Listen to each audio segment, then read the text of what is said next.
Begin with what has certainly been a tension-filled day at Yale. Hours after reports of a man armed with a rifle, the lockdown at the university has finally been lifted. Police officers armed with high-powered weapons, the FBI and the ATF, were on campus today. News 8's Erin Logan was one of the first reporters on scene. She joins us now live with the very latest. Erin. Well, Ann and Keith, whether you were here reporting live, walking down the streets, or even watching on television, this was a very intense 7 hours here.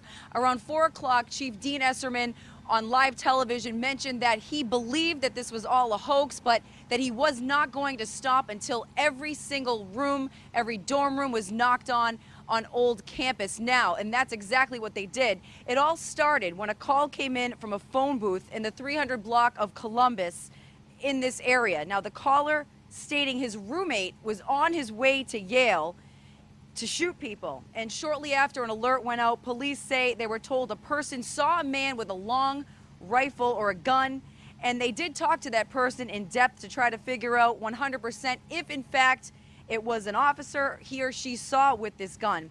Now, police also talked to witnesses, but they have not tracked down the caller. But around 5 o'clock, they decided that this lockdown should be lifted. They felt confident enough. And shortly after that, we talked to a student, a freshman here at Yale, that was in lockdown for the entire 7 hours. Here's what he had to say. The first few hours are definitely really frightening. No problem admitting that. After that, it did seem like things were under control. We knew police were scanning, and it just seemed that everything was going to be all right after a few hours, and it was just a matter of time. Certainly a very happy father and son as they gathered all his stuff for the Thanksgiving break and headed home to Oxford. Now, as for the caller, police still have not tracked down the caller from last we heard.